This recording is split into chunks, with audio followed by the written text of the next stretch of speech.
36% of employees are at high risk of pre-traumatic stress disorder and associated symptoms due to COVID-19, and 35% are experiencing high stress-related physical health symptoms. To find out how to cope with all the pressures of this in the workplace, I'm joined by South African Depression and Anxiety Group Psychiatrist, Professor Christopher Grobler. Very good morning to you. Talk us through what it is that you are seeing at the moment.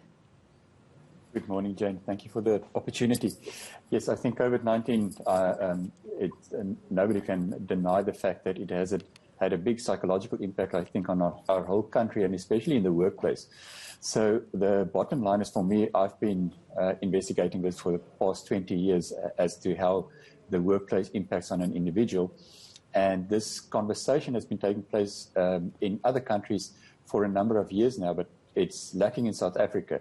Part of my private work consists of doing disability assessment. So I literally on a weekly basis see people who ended up disabled due to mental illness. And COVID-19 has come and caused significant stress for a lot of people. I don't think there's anybody that can actually say that they're unaffected. And for me, this is a huge opportunity for the corporate environment to sit up and say, hey, listen, this is a problem. Our employees are suffering at the moment.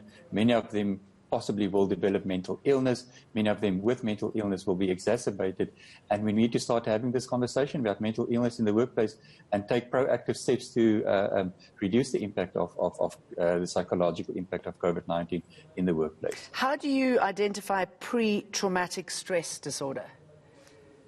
Let me just make it clear. So pre-traumatic stress disorder is not a recognized illness. It's a concept that was that came about I think it was, I can't remember when, in 2013, by a climate activist by the name of Lisa van Sisteren. And basically she said it's a concept where we describe stress reactions related to possible future rather than past events. And Prof. Ina Rothman from the Northwest University did the research on pre-traumatic stress disorder. So I think it aids in giving us a vocabulary for the distress that our nation is going through.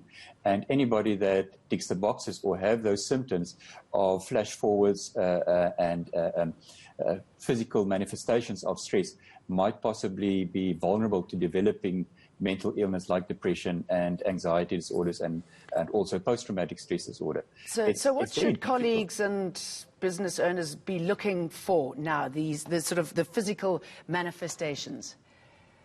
I think they should look for physical and psychological manifestations. And unfortunately, in my experience, looking at people who end up disabled, the common way that I see things playing out with people with mental illness is they don't talk about it.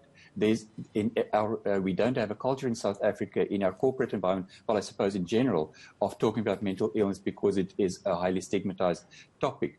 So what the employer will see is a decrease in productivity. And studies from the London School of Economics has shown that we lose about 200 billion rand a year. This was already in 2016, this study published. 200 billion rand a year in presenteeism. In other words, people who suffer from depression and anxiety, and they're at work, but they're not being productive. So I don't think there's a simple solution in terms of what they should be looking out for. The first thing an employer will see is a lack of or a decrease in productivity. And then rather than going the disciplinary route, they should start saying, well, is this possibly mental illness or mental health issues or just stress?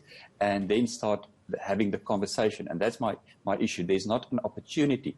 There's not enough of a psychologically safe space in the workplace to start having these conversations. And I think employers need to be proactive and say, okay, well, we need to get the experts in, and we need to start having conversations around mental illness in the workplace and the psychological impact that COVID-19 has had.